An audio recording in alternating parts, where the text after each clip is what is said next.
It was a crisp October evening when I decided to revisit Black Hollow Forest. Growing up in the small town of Brindlewood, I'd heard countless tales about the forest's eerie reputation. Some spoke of haunted spirits, others of demonic entities, but none of that deterred me. I was an avid hiker, always seeking out new trails and hidden paths. I arrived at the forest just as the sun began to set, casting long shadows that danced menacingly among the trees. The air was thick with the scent of pine and damp earth. As I ventured deeper into the woods, the familiar sounds of wildlife faded, replaced by an unsettling silence.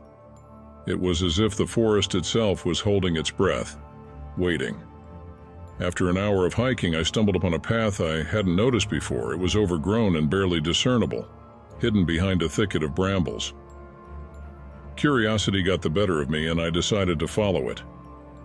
The path wound deeper into the forest, the trees growing denser and the light dimmer. After what felt like an eternity, I emerged into a clearing. In the center of the clearing stood an old, dilapidated cabin. Its wooden frame was rotting, and the windows were shattered, giving it an ominous appearance. Despite my better judgment, I approached the cabin.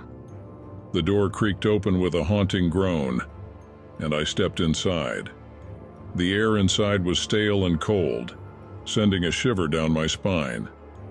The floorboards creaked under my weight, and I could see cobwebs hanging from the ceiling. As I explored the cabin, I noticed a trapdoor in the corner, hidden beneath a dusty rug. My heart raced as I pulled the rug aside and lifted the door. A set of rickety stairs descended into darkness. With my flashlight in hand, I cautiously made my way down the stairs. The basement was cluttered with old, rusted tools and broken furniture. In the far corner, something caught my eye.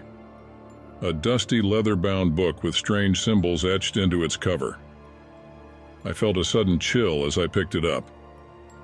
The whispers began the moment I opened the book.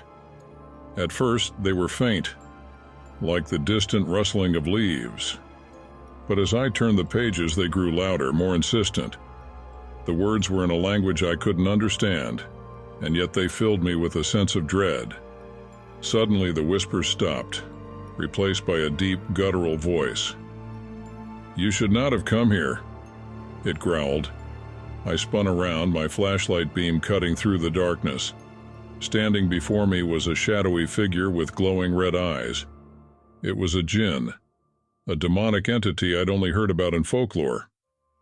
The Jinn's presence filled the room with an icy chill, and I felt its grip tightening around my throat. "Leave now, or suffer the consequences," it hissed. Desperate, I muttered a prayer my grandmother had taught me. To my astonishment, the Jinn recoiled, its grip loosening. Seizing the opportunity, I bolted up the stairs and out of the cabin. I ran through the forest, branches clawing at my skin, until I reached my car. I didn't stop until I was safely back in Brindlewood.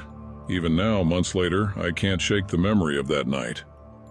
The forest still calls to me, but I know better than to answer. Some secrets are best left undisturbed, and Black Hollow Forest is one of them.